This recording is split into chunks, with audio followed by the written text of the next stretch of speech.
Graça e paz, boa noite a todos os irmãos, irmãs, tudo em paz? Espero que estejam bem. Nós hoje vamos tratar de um tema relativamente complexo, não é bastante complexo, mas nós vamos fazê-lo à luz da Bíblia e não pretendo esgotar o assunto, nem poderia, em uma hora e pouco. Peço aos irmãos que tenham paciência e aquilo que não ficar claro agora, nas próximos 3 encontros, nós falaremos Deus Pai, Deus Filho, Deus Espírito Santo. Nós certamente tentaremos ajustar ou corrigir ou complementar. Bom, meus irmãos, nós vamos tratar de um tema que não é trivial, mas nós vamos tentar pontuar esse assunto em 5 tópicos ou partes, e eu peço a Deus que essa divisão que fizemos, seja bem didática, todo mundo entenda e, enfim, nós possamos aprender mais e, mais do que tudo, viver mais aquilo que cremos. Vamos agradecer a Deus e fazer uma breve oração e vamos seguir. Senhor Deus, muito obrigado ao Pai por esse momento maravilhoso de estarmos juntos aqui, Senhor, com os nossos irmãos e irmãs, para meditarmos na Tua Palavra, aprendermos mais de Ti, que esse curso singelo seja enriquecedor na vida de todos. É o que nós pedimos, que o Teu Espírito Santo conduza, ó Pai, nossas mentes e corações no amor e no senhorio do nosso Senhor Jesus Cristo. Meus irmãos e irmãs, nós vamos falar sobre triunidade ou trindade, não é? E precisamos começar de algum lugar. Antes, eu queria fazer na verdade, eu faço uma afirmação aqui, mas é também uma pergunta. O que Deus fazia antes dos tempos, antes da criação, antes de tudo? O que é que Deus fazia antes dos tempos da criação? Alguém pode me dizer? Vamos lá. Essa é uma pergunta relativamente tranquila. Alguém sabe?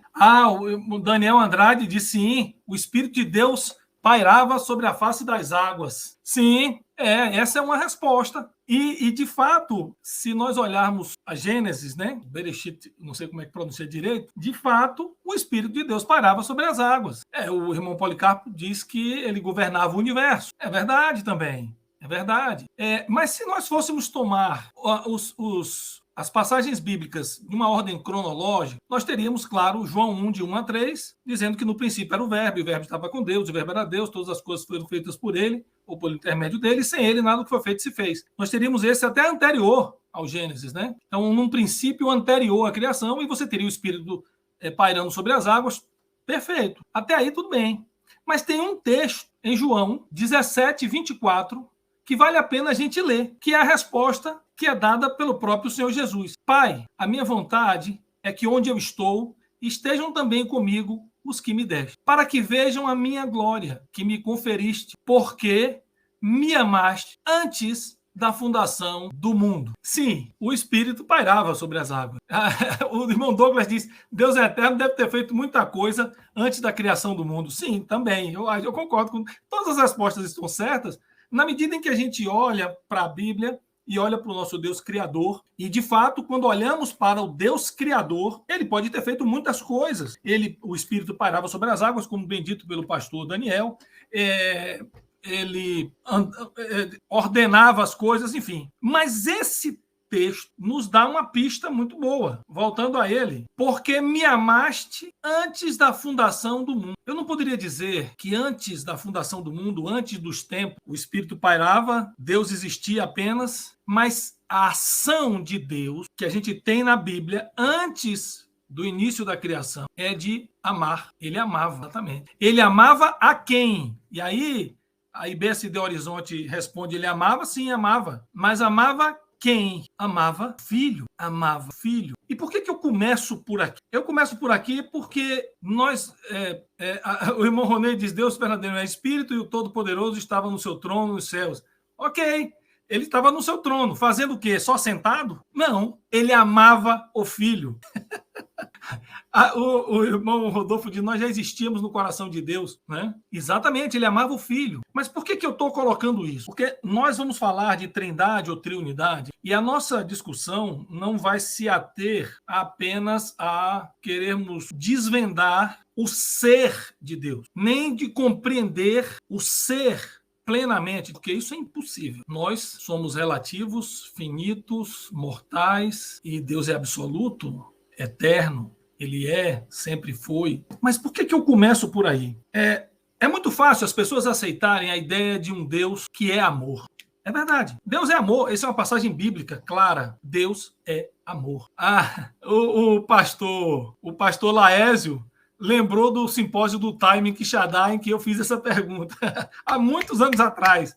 Muito bem.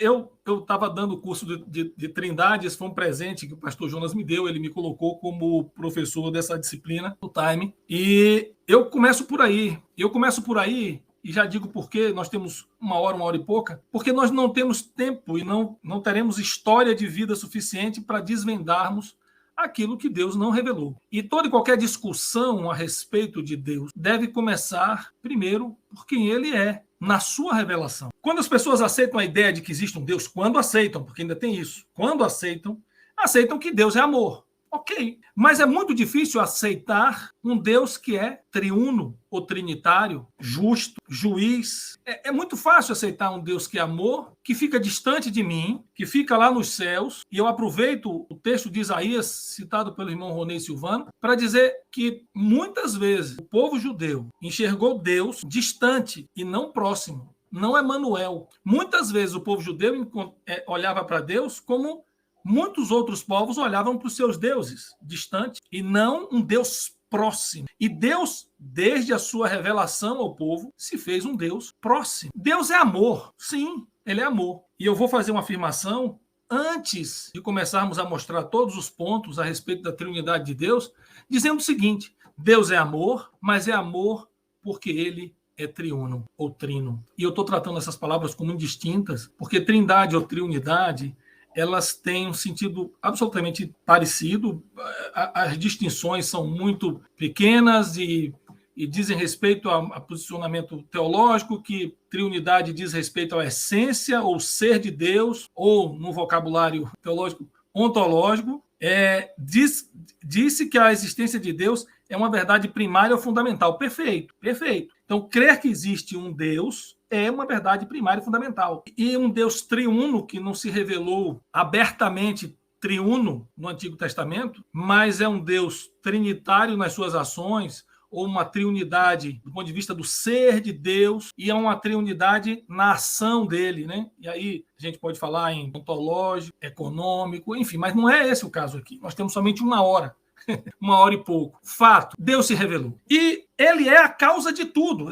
A afirmação do pastor Daniel traz uma outra verdade dentro dessa afirmação, que ele é a verdade primária ou fundamental, e é primária e fundamental porque ele é a causa de tudo, de toda a existência. Essa é a premissa básica. Essa é a premissa. Mas vejam bem, por que é que nós começamos a falar de triunidade pelo verso 24 do capítulo 17 de João? Para mostrar que Deus é, antes de tudo, um Deus que ama, que sente, que se revela. Mas por que que nós começamos por aí e não por toda uma história da trindade ou triunidade? Porque discutir a história do conceito ou a evolução do conceito, ou porque a palavra trindade ou triunidade não está escrita na Bíblia, discutir isso é discutir a história de uma ideia retirada da palavra. Então, note, eu estou analisando a história de uma ideia, de uma verdade retirada da palavra. Mas o que nós precisamos compreender é como essa verdade revelada na palavra afeta diretamente a minha vida. Nós vamos falar brevemente sobre a história dessa verdade revelada, admitindo, claro, que nós temos uma revelação progressiva na Bíblia.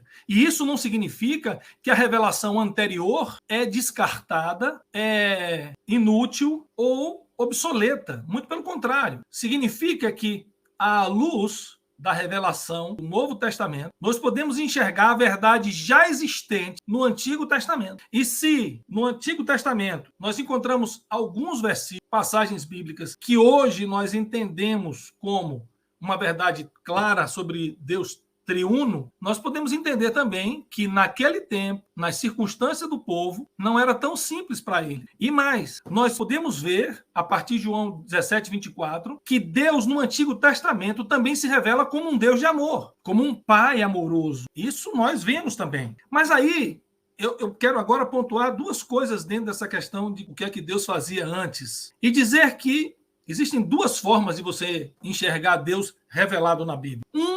É somente, se você olhar somente para o Deus soberano e criador. Criador de toda a existência. Isso é verdadeiro, tá? Isso é verdade. É uma verdade fundamental, como bem disse o pastor Daniel. Mas eu não posso olhar só para isso. Por quê? Porque se eu olho somente para um Deus que é criador e soberano, eu só enxergo um atributo, que é a autoridade dele. Eu não consigo enxergar o amor se eu enxergar somente o soberano e criador. E você pode alegar, não, mas ele amou porque ele criou por amor. Sim, ok. Mas me mostre no texto bíblico, em Gênesis, que ele criou por amor. Ou como esse amor, a gente tem pistas desse amor. A gente só tem pistas desse amor na criação quando Deus, na sua palavra, se revela dizendo: façamos o homem conforme a nossa semelhança. Essa é a pista que nós temos, porque no restante é só um Deus soberano que cria todas as coisas, ele é Senhor sobre tudo. Mas existe uma outra forma de enxergar, e é essa que nós cristãos enxergamos, né? A irmã Claudete disse: não temos como saber o que Deus fazia antes da criação, tendo em vista que a Bíblia só nos mostra a partir da criação. Irmã Claudete, no verso 24 do capítulo 17 de João, Jesus diz que Deus o amava antes de todas as coisas. Logo, eu tenho certeza de uma coisa que Deus fazia: punha ordem no universo, o Espírito pairava, mas em termos de ação pessoal, né, é que ele amava o Pai e amava o Filho. Essa é a revelação que está em João 17, 24. Porque me amaste antes da criação ou fundação do mundo, ou do universo, se a gente for considerar a palavra mundo como cosmos. Então, o que Deus fazia antes da criação do universo? Deus amava o Pai, amava o Filho. E aí eu acrescento, na glória do Espírito. E eu entendo isso porque a gente pode voltar depois, e nós vamos voltar a Gênesis, nós vamos passar por Mateus. E aí, voltando aqui, a questão é, então eu posso olhar Deus somente como Criador, e ele é apenas um Deus soberano, que está distante de mim, não necessariamente próximo. E mais, que outro atributo, além de autoridade e poder, né, eu teria? A onipresença, onisciência, sim, também. Mas, e amor? Então, nós começamos a ter que refletir que a questão da triunidade ou trindade não tem a ver apenas com um conhecimento teórico sobre a essência ou ser de Deus, ou apenas como esse Deus é, mas mais do que tudo, não é quem esse Deus é, mas como esse Deus é para nós, para toda a criação, e para nós homens, especificamente. A outra coisa é você olhar, a partir do verso 17, 4 do capítulo 17, ora, se há um filho, se há amor, eu posso começar a pensar, bom, então há um pai, há um relacionamento, há pessoalidade, e há um espírito. Então, você diz, mas espera aí, como é que eu posso afirmar, tirar do espírito essa questão da triunidade de Deus e do amor antes da fundação, antes de...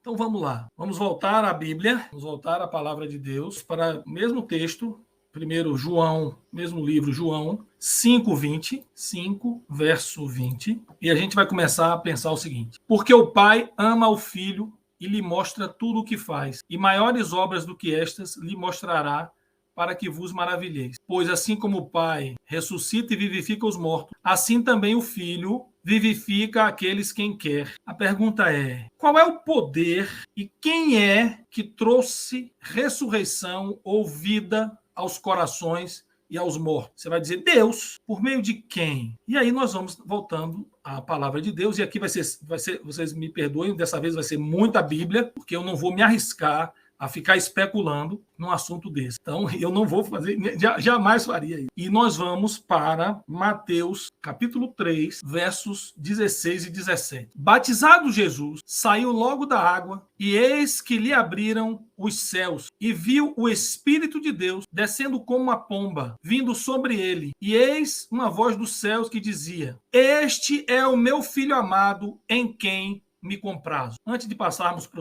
o próximo ponto, ficando ainda no que Deus fazia antes da história, antes do tempo, a gente tem que pensar o seguinte: no batismo de Cristo, que inicia o seu ministério, nós temos um pai que ama um filho na glória e na unção do Espírito. Temos em João 17, Jesus, de 14 a 17, Jesus dizendo que não deixaria os seus apóstolos órfãos, mas enviaria Consolador, o Espírito de Deus, Espírito de Cristo, que procede de Deus, procede de Cristo. Nós vamos falar da pessoalidade do Espírito, vamos falar da divindade do Filho e vamos falar da soberania, do amor, da misericórdia do Pai nos próximos três sextas. Então, hoje, nós vamos ficar na questão da Trindade para que a gente compreenda uma coisa importante. Nós não cremos num Deus único, mas uni ou monopessoal. Porque quando a gente olha para esses versos, a gente começa a pensar: como é que eu posso, então, compreender esse Deus? Você só pode compreendê-lo porque ele é incompreensível, na verdade. E aí a gente vai para o segundo tópico, né, que eu vou colocar aqui para vocês, que é o nosso segundo tópico da aula de hoje, que é: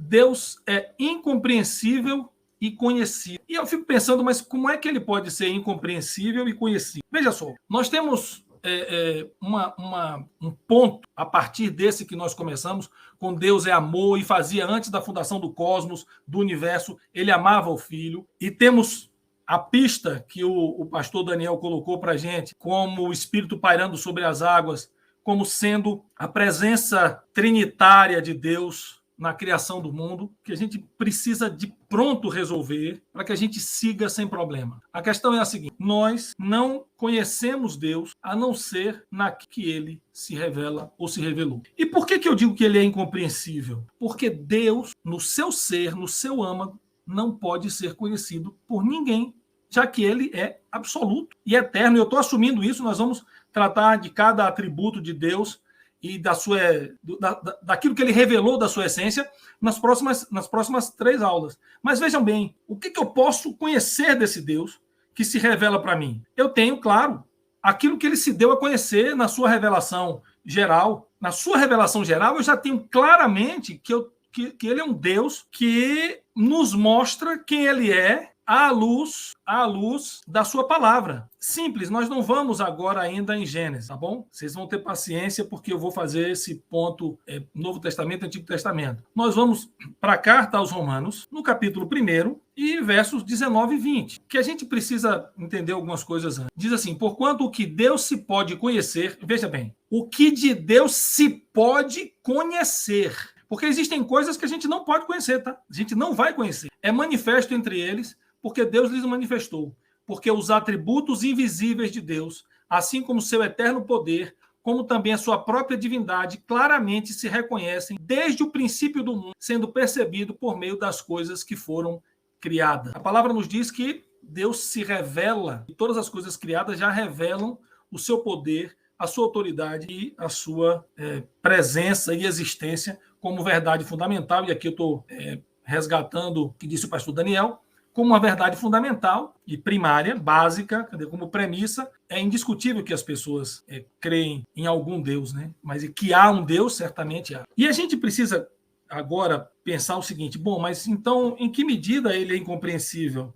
Se ele se deu a conhecer pela natureza. Voltamos à palavra novamente, voltamos à palavra e vamos para alguns salmos. Eu vou escolher o salmo, está aqui, né? Salmo 40, verso 5. Vamos a alguns salmos. Salmo 40, verso 5. É dito assim: são muitas, Senhor Deus, as maravilhas que tens operado e também os teus desígnios para conosco. Ninguém há que se possa igualar contigo. Bom, eu já começo a pensar assim: o salmista recebe uma revelação de Deus, porque nós já vimos que a Bíblia é a palavra de Deus, a sua revelação, inspirada por ele e não ditada palavra por palavra, mas aqui, na inspiração, está dito que não há quem possa se igualar com esse Deus. E aí eu dou um passo para trás e penso: puxa vida. Então, as maravilhas são de tal ordem que o salmista não consegue enxergar nada semelhante a ele. Logo, não tem nada que se possa ver ou conhecido igual a esse Deus. Então, daquilo que ele podia conhecer, ele achava esse Deus acima de tudo que ele já conhecia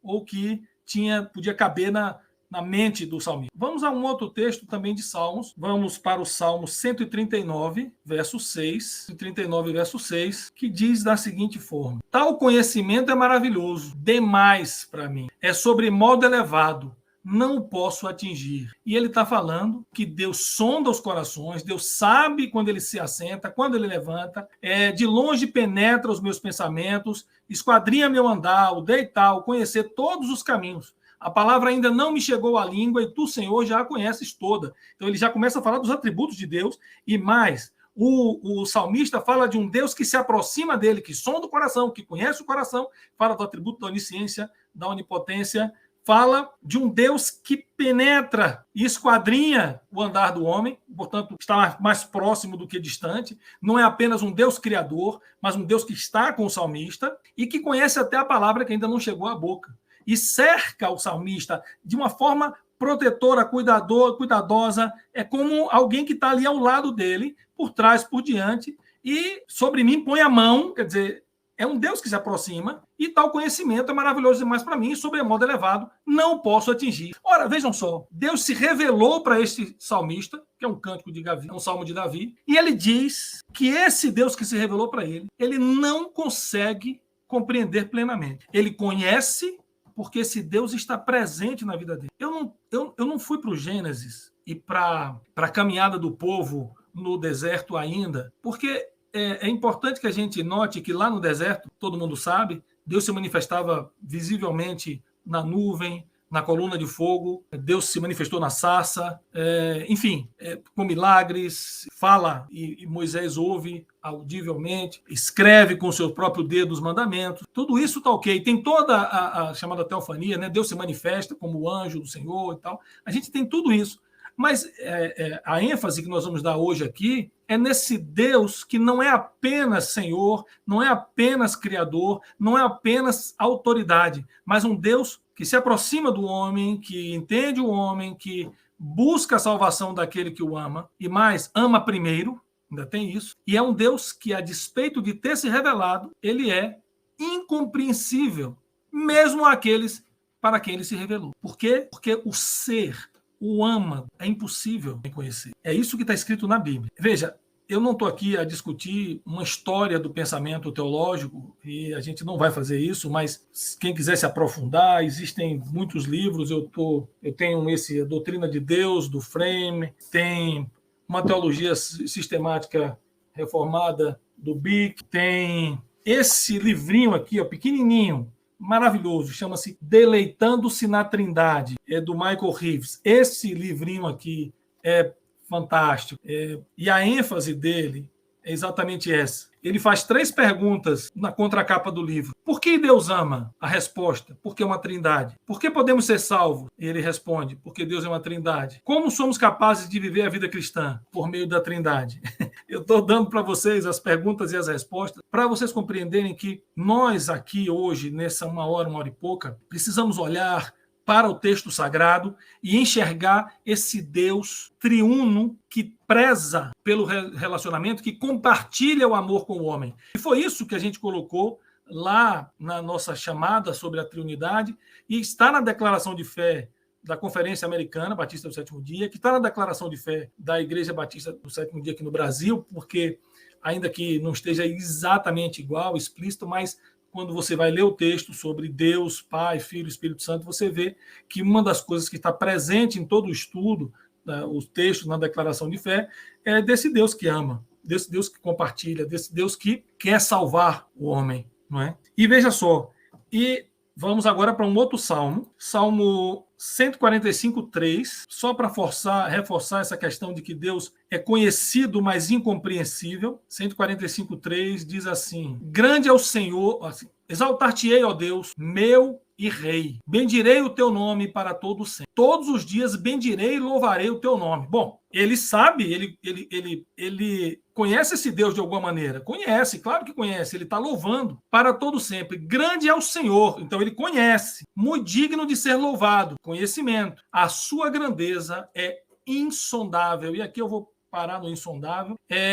Insondável no sentido de sondar, né? De você buscar, investigar, procurar, indagar. E é insondável porque você é incapaz de sondar a grandeza de Deus, o seu ser. Então, Deus é conhecido na medida da sua revelação, mas incompreensível no seu âmago, no seu ser. Continuando, a gente precisa continuar, porque aí eu vou no Novo Testamento para mostrar a mesma coisa, porque nada como o apóstolo Paulo, que é muito didático, toda a Bíblia está revelada, claro, mas o texto de Romanos ele é muito didático. Veja só Romanos 11, vejamos Romanos 11, versos 33 a 36. Olha que texto. Todos estão maravilhosos, né? Mas esse, ó profundidade da riqueza, tanto da sabedoria como do conhecimento de Deus. Quão insondáveis são os seus juízos e quão inescrutáveis os seus caminhos. Quem, pois, conheceu a mente do Senhor? Ou quem foi o seu conselheiro? Ou quem primeiro deu a ele para que lhe venha a ser restituído? Porque dele, por meio dele e para ele são todas as coisas. E a ele para a glória eternamente. Amém. E a gente tem que cantar, né? Ó profundidade da riqueza, da sabedoria, do conhecimento de Deus, quão insondáveis seus juízos, inescrutáveis seus caminhos.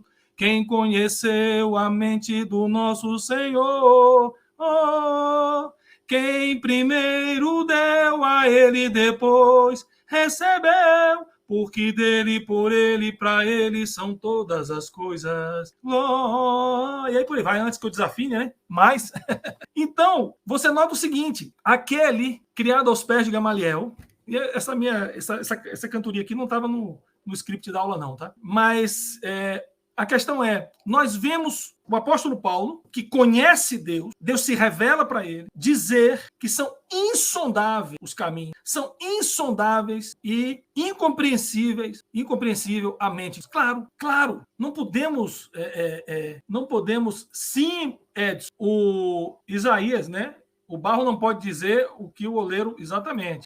Vejam só, minha gente. Aqui essa parte é a parte de que nós temos que ter a humildade de entender que Deus é conhecido naquilo que ele se faz conhecer, mas nós não vamos conseguir compreender a sua essência, o seu ser, totalmente os seus caminhos. Deus é incomparável. E aqui vamos para um último texto, e esse diz respeito a algo que a gente acha que entende. Que é um texto em Efésios, e não estou aqui dizendo que estou chamando nenhum de nós de ignorante no sentido da gente não saber, não. A gente sabe intuitivamente algumas coisas, mas tem coisas que a gente não vai saber, e a gente tem que ter essa humildade. Deuteronômio 29 diz que as coisas que são reveladas são para o homem, as que não são, pertencem a Deus. Esse é o princípio. Por isso Deus, eu botei esse título, incompreensível e conhecido, para que a gente entenda e se debruce nesse caminho de uma forma humilde. Vamos lá. Efésios 3, versos 18 e 19. Vamos lá, versos 18 e 19. Olha que coisa impressionante. Vamos começar do 17, né?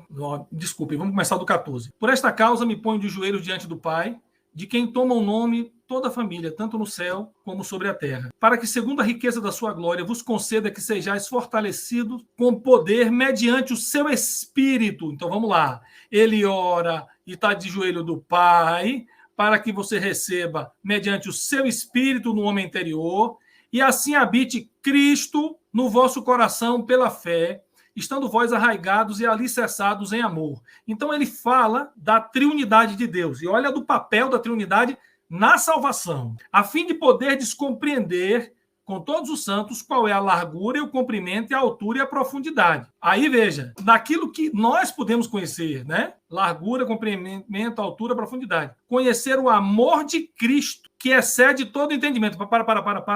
Pare, apóstolo Paulo, por favor. Você está me dizendo que eu vou conhecer o amor que excede todo entendimento, para que sejais tomados de toda a plenitude de Deus. E então eu sou arrebatado por esse Deus, no sentido pleno.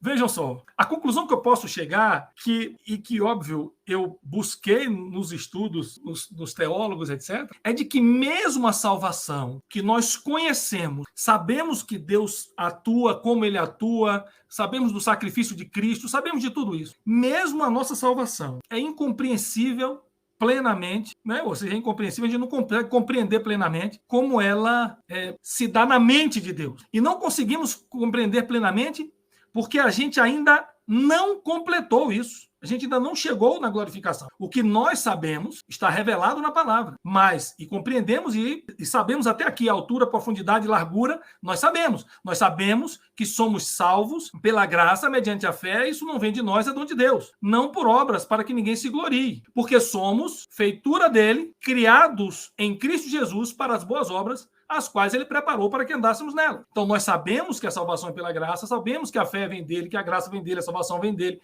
e é em Cristo Jesus, sabemos de tudo isso, sabemos das boas obras, sabemos dos mandamentos, que temos que andar nas boas obras, mas nós ainda não fomos glorificados. Então, a plenitude que habita em nós por meio do Espírito, ela se consuma na consumação de todas as coisas, na revelação plena. Deus é conhecido na sua revelação e incompreensível no seu ser. E tem que ser assim, porque ele é Deus. Mas incompreensão não é razão para agnosticismo ou ateísmo. E nesse momento, nós vamos para o ponto 3 da nossa aula, ou meditação, ou mini aula, né? Uma aula bem resumida, que é a origem do termo trindade ou triunidade.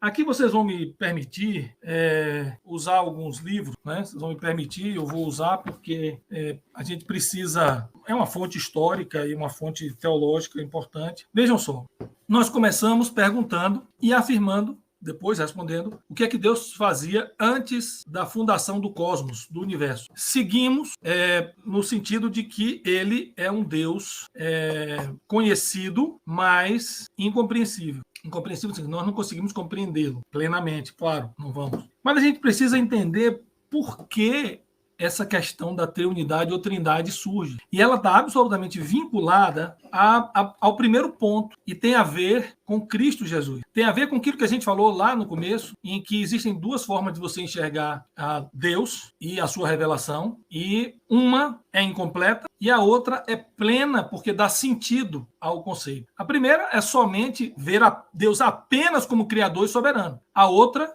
é ver Deus como Pai, tendo um filho na glória do Espírito. Um Deus que ama, um Deus pessoal. Essa discussão, ela começa antes do século IV, antes do Concílio de Nicéia, antes da discussão de Ário e Atanásio. É um processo histórico que se trava à medida em que pessoas tentam retirar de Cristo aquilo que ele de fato é revelado na palavra, à luz de gnosticismos, de misticismo grego, de filosofias e etc. Nós precisamos entender que mesmo no primeiro século, no século dos apóstolos, o apóstolo João já discutia com aqueles que diziam que Cristo não veio em carne. Já no segundo século, nós temos Teófilo de Antioquia, falou da triunidade, né? No termo, na verdade, ele usou trias, como uma estrutura básica tripla da doutrina cristã. Né? Ele dizia assim, ora, se eu creio em Deus Pai Todo-Poderoso, Criador do céu e da terra, e em Jesus Cristo, seu Filho unigênito, e creio no Espírito Santo, eu não podia sair dessa base, dessa tríade, né? Dessa trindade ou triunidade. E claro, o que estava posto já desde o segundo século é que o Pai é diferente do Filho, que é diferente do Espírito. Mas eles são diferentes pessoalmente, em essência. E veja, a triunidade ela é essencial, e eu não sei como funciona, porque, como eu disse, é incompreensível, mas eu sei como ela atua, que é a trindade se revelando para mim, em toda a criação. Eu sei como é no sentido do que a Bíblia diz. Então, já desde o segundo século, mesmo Tertuliano, e o Tertuliano diz que ele cria que o Espírito não procedia de nenhuma outra fonte que não o Pai e o Filho. E essa discussão se acirra já no quarto século com Ário, que tira Jesus, tira a divindade de Jesus. E é toda uma discussão sobre a divindade, a natureza de Cristo, e ao quebrar esse elo, ao desvincular Cristo, o que sobra, e aí é uma guerra teológica, que quem quiser se aprofundar pode estudar mais, é uma guerra teológica, que é uma discussão em que Atanásio parte para Ário dizendo o seguinte, olha, não adianta, essa sua teoria, ela é na base anticristã e, portanto, ela não revela o que Deus de fato diz na sua palavra. De uma forma bem resumida, se Deus é incausado, inoriginado, ele alternamente é. Obviamente, Jesus, por ter sido gerado, não é Deus. Estou resumindo, hein? Muito. E ele só é conhecido, esse Deus só é conhecido a partir das suas obras. Estou resumindo muito a teoria ariana para dizer o seguinte: o fulcro, a base, o núcleo dessa teoria, a base da teoria é: se Deus é inoriginado e Jesus é gerado, Jesus não poderia ser Deus. O problema é que o conceito de gerado diário e de muitos homens é o conceito de início, de algo que teve um princípio. E o combate a essa ideia é de que esse Deus, que eu não compreendo o seu âmago, o seu ser plenamente, diz que ele é pai desde antes da criação de todo o cosmos, desde antes da criação do tempo. A questão é, se ele é pai sempre. Porque se ele for pai somente a partir de um determinado ponto, ele antes não era pai. E se teve um momento anterior que ele não era pai, ele não tinha relacionamento. E como é que essa paternidade se dá como uma paternidade perfeita? E como é que esse amor se aperfeiçoa numa glória única? Eu estou resumindo muito Atanásio. E aí Atanásio ainda diz mais, diz assim, olha, é o filho que revela o amor do Pai. Porque o princípio da revelação é a revelação em Cristo Jesus, que se revela ao homem, né, revela Deus ao homem, na salvação. Na sua encarnação, obviamente, inaugurando os seus ofícios, né, de profeta, de rei e de sacerdote. Então, a gente começa a entender que a discussão não é uma mera discussão teórica sobre a triunidade essencial de Deus, se a trindade atua assim, assado. Não é uma mera discussão. É retirar Jesus de cena. É colocar Jesus, é diminuir a Cristo. E eu já ouvi, numa escola bíblica, um pastor dizendo que Jesus nem sempre foi filho. Ora, se Jesus nem sempre foi filho, em algum momento Deus nunca foi pai. Não foi pai, em algum momento ele não foi pai. O que é uma contradição absurda com o que está escrito na Bíblia. Então, é essa questão que estava em jogo. E está em jogo ainda hoje. Não duvidem. Porque quando não se retira a Cristo, se mistura, se funde, se faz uma mistura e se cai para uma série de heresias, entre elas o modalismo, né, que Jesus e o Espírito Santo tal, são apenas manifestações e não pessoas. E a Bíblia diz claramente, identifica e personaliza o Espírito, personaliza o Filho, personaliza o Pai. É claro que nenhum deles atua sozinho. Há uma união trinitária em toda a ação de Deus. Isso a gente vai ver na Bíblia também, no papel do Pai, do Filho e do Espírito Santo. Ainda hoje, vamos ver. Mas então, a origem da discussão é desde o primeiro século, com João, dizendo que aquele que não diz que Jesus veio em carne é maldito, é anátema, você não deve nem receber em sua casa. Então, é uma questão que, do ponto de vista histórico, ela vai discutindo, né? Vão sendo discutidos os assuntos. Agora, o aspecto mais fundamental de Deus não é uma qualidade abstrata qualquer, é o fato dele ser pai e um pai amoroso. Essa é a questão fundamental. E ele se revela assim. Nós vamos voltar ao texto bíblico agora, que eu coloco o negócio aqui, às vezes me embaralha, viu? Não se preocupe não. Ele se revela como um pai amoroso. Vamos ao texto de Êxodo. Ó, minha gente, hoje nós vamos atrasar um pouco, tá? Mas eu vou terminar isso aqui, hein? Porque a gente ainda tem mais 3 aulas, mas isso aqui é muito importante que a gente termine. Me perdoem os pastores da conferência hoje que estão pregando, não sei, acho que é o pastor Paulo Delfino, mas a gente vai ter que terminar. Vamos a Êxodo, vamos ao texto de Êxodo 4, 22. O que é dito? Dirás a Faraó, assim diz o Senhor, Israel é meu filho, meu primogênito. Olha que coisa maravilhosa. Vocês vão dizer assim, pastor, ele está falando de uma nação. Ele não está falando do filho. Deus é perfeito. E a lógica é a seguinte. Se ele tem um atributo de pai, é porque ele sempre o foi. É muito importante. Outra questão importante é, quem é que pode chamar Deus de pai? Isso é outra coisa importantíssima. Então ele se revela como pai. Vamos a um outro texto. Está em Isaías 1:2. Lá, Isaías 1:2. Aqui. Ouvi aos céus e dá ouvido à terra. O Senhor é quem fala. Criei filhos e engrandeci, mas eles estão revoltados contra mim. É claro, ele está falando de homens, mas ele fala como um pai. Nós vemos também no Salmo 103:13. Salmo 103, verso 13. Vejam bem que coisa maravilhosa. Como um pai se compadece de seus filhos, assim o Senhor se compadece dos que o temem. Assim, note como é maravilhoso a gente compreender Deus como ele se revela para nós e não como a gente quer imaginá-lo. A irmã Claudete colocou aqui, bom, o pastor Eli disse que em Jó 38, 1 e 2, Deus responde: quem é este que escurece o conselho da palavra, sem conhecimento e tal. Enfim, você vê Deus mostrando que o homem não conhecia plenamente. E a irmã Claudete ainda coloca uma coisa que é tentar explicar o inexplicável. Sim, de fato, por essa razão é que nós não vamos explicar o ser de Deus, mas somente aquilo que ele se revela.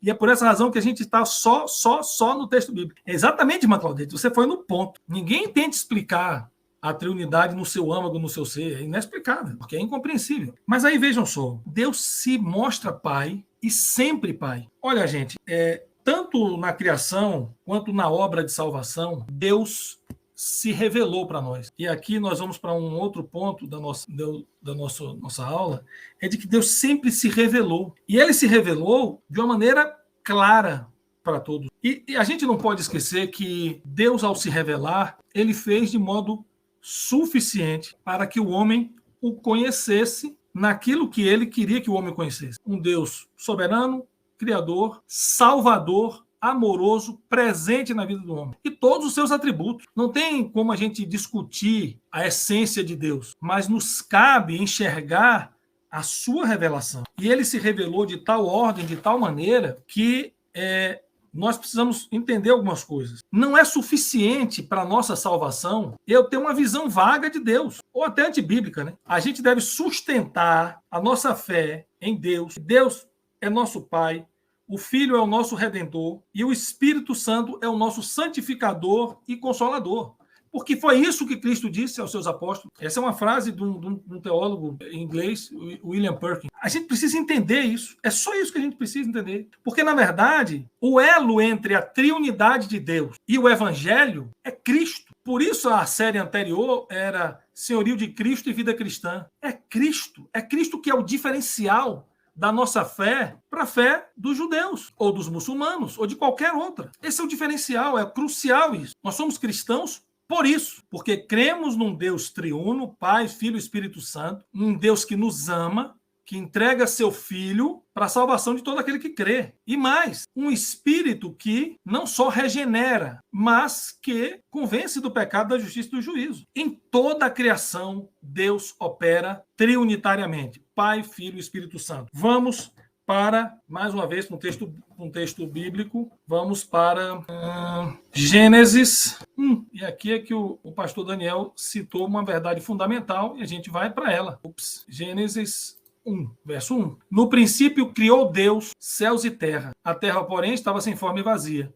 Havia trevas sobre a face do abismo. E o Espírito de Deus parava sobre as águas. Disse Deus falou, e tudo foi criado, né? A pergunta que faço é: quem é a palavra de Deus? O verbo. Voltamos ao texto bíblico, João 1, de 1 a 3. No princípio era o verbo, e o verbo estava com Deus, e o verbo era Deus. Ele estava no princípio com Deus, todas as coisas foram feitas por intermédio dele, e sem ele, nada do que foi feito se fez. A questão é, lá no princípio estavam Pai, a palavra e o Espírito.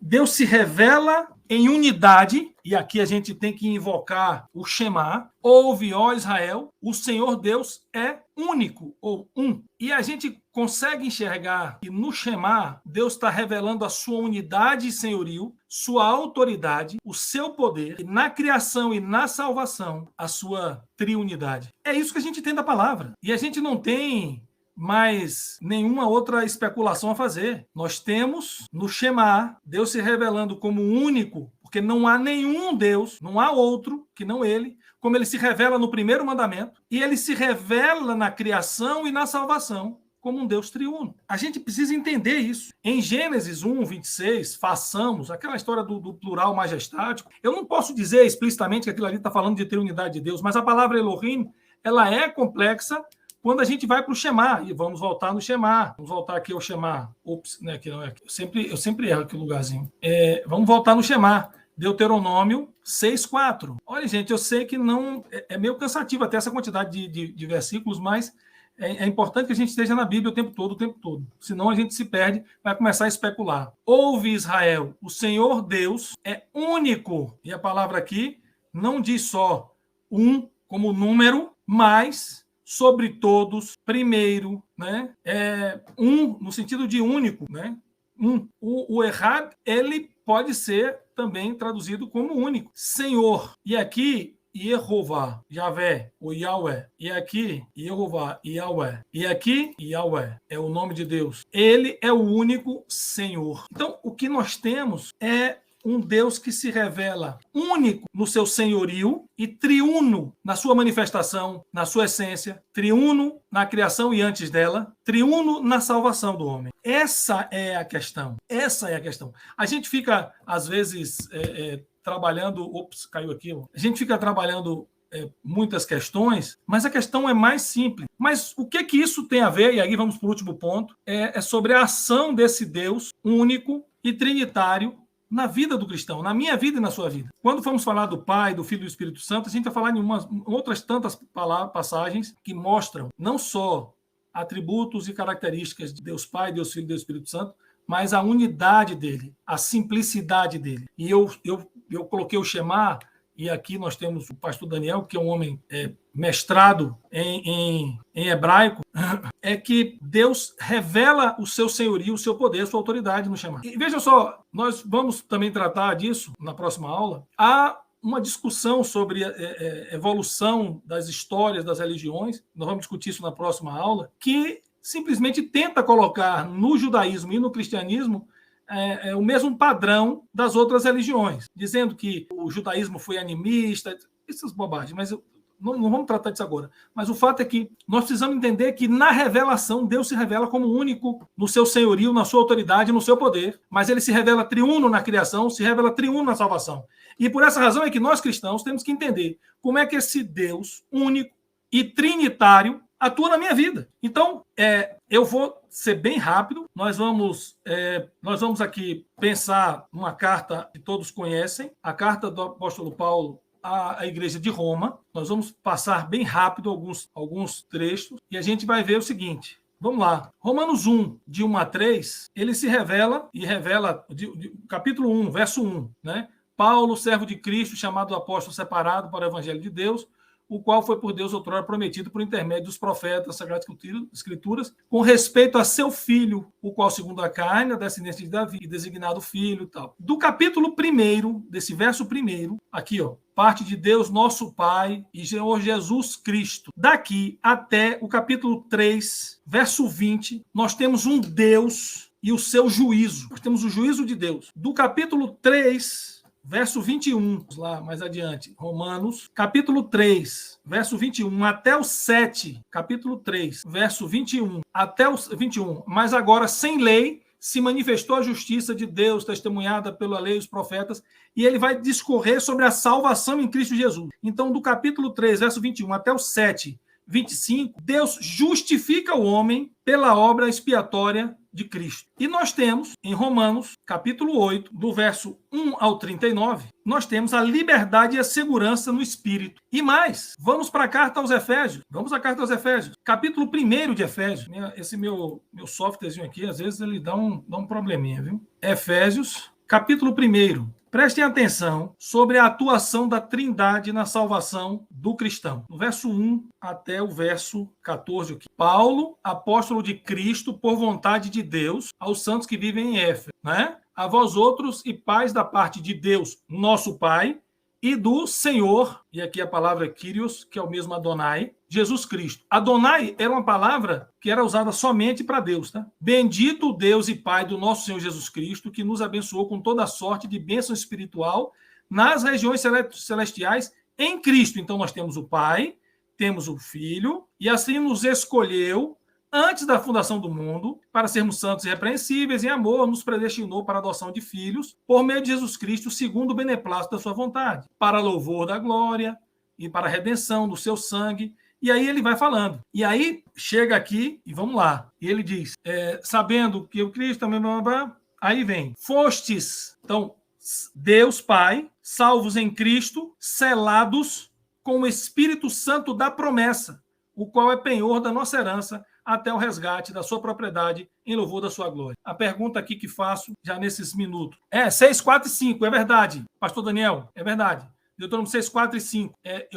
Eu volto lá para a gente ver, porque tem a palavra, se não me engano, Adonai também. Vamos lá. Deuteronômio, muito bom. Depois eu termino aquela lá, porque a gente não pode passar batido nisso, não. Deuteronômio 6, 4 e 5. Vamos lá. Tá demoradinho aqui, né?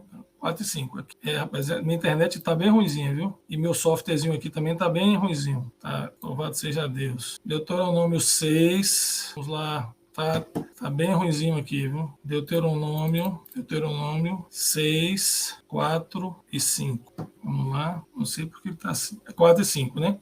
Amarás o Senhor, teu Deus, de todo o teu coração, toda a tua alma, de toda a tua força. Perfeito, perfeito, exatamente. E aqui, essa palavra Senhor, Yahvé, certo?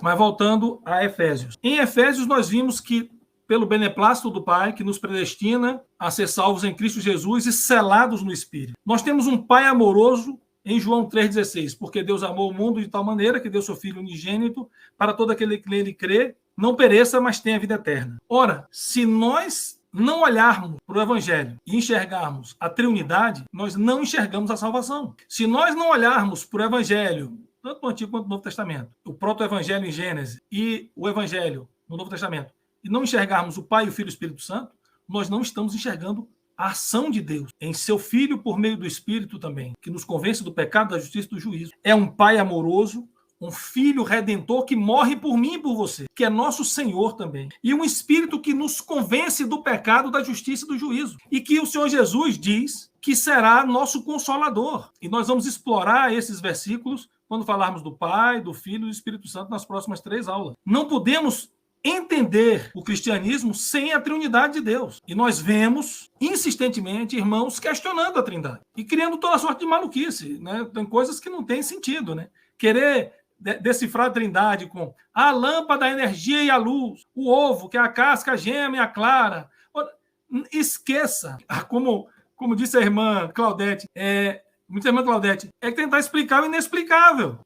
Não tente. Creia no que está revelado. Creia no que está revelado. Porque é o que você pode alcançar, o que eu posso alcançar, o que nós podemos alcançar. Com relação à Trindade no Antigo Testamento, tem um livro muito bom, judeu, para quem lê em inglês, que é a Trindade Judaica, The Jewish Trinity. Quando os rabinos acreditaram no Pai, no Filho e no Espírito Santo. Maravilhoso livro, é de um judeu. E ele mostra, faz uma exegese fantástica de vários textos do Antigo Testamento, mostrando, primeiro, que já havia sido revelada a divindade do Messias. E, na divindade do Messias, a triunidade de Deus. Um outro livro muito interessante, para quem quiser enxergar a Trindade na revelação geral, é esse aqui. Eu não estou vendendo livro, não, né?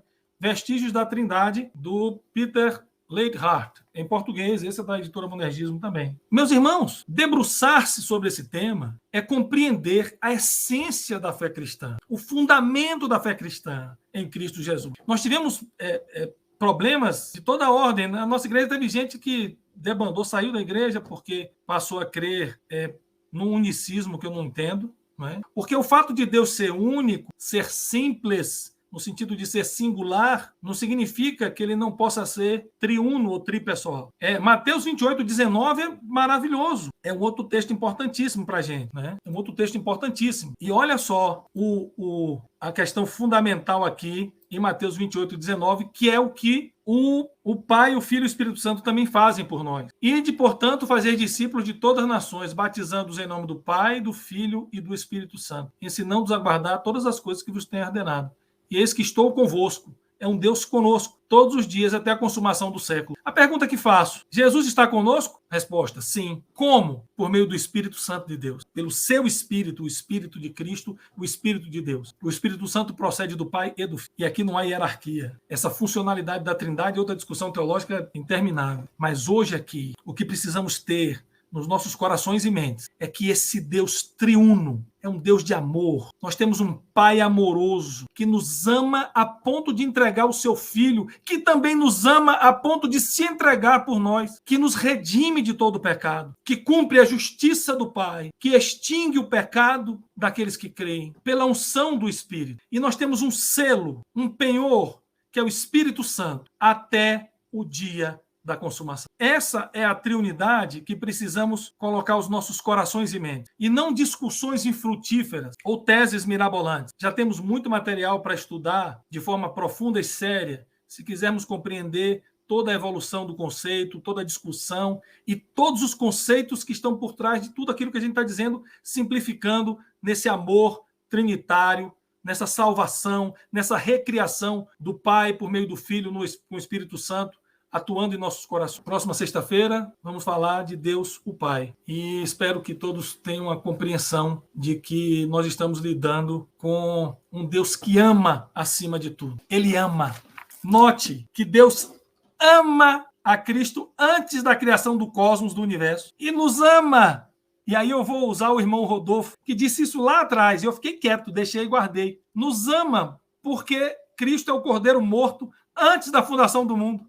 Ele nos ama antes e é um Deus presente, é um Deus conosco, não é um Deus distante, não é um Deus que tem apenas autoridade, soberania e poder. E aí quando formos falar do Filho, vamos ver que é um Deus que encarna, desce, que morre no meu e no seu lugar, para que tenhamos vida eterna e sejamos um com Ele, como Ele é um com o Pai, na unidade do Espírito, na glória do Espírito de Deus. Que Deus abençoe todos, tenham um sábado maravilhoso na presença do Senhor. Muito obrigado para aqueles que ficaram aqui. Desculpem aqueles que queriam assistir a pregação da conferência, porque nós tínhamos que terminar esse tema. Ficou longo, mas isso foi só um resumo. Creiam, é só um resumo. Deus abençoe, um feliz sábado, um Shabbat Shalom, e que esse Deus, Pai do nosso Senhor Jesus Cristo, abençoe a todos na unção do Espírito Santo. Até lá, meus irmãos.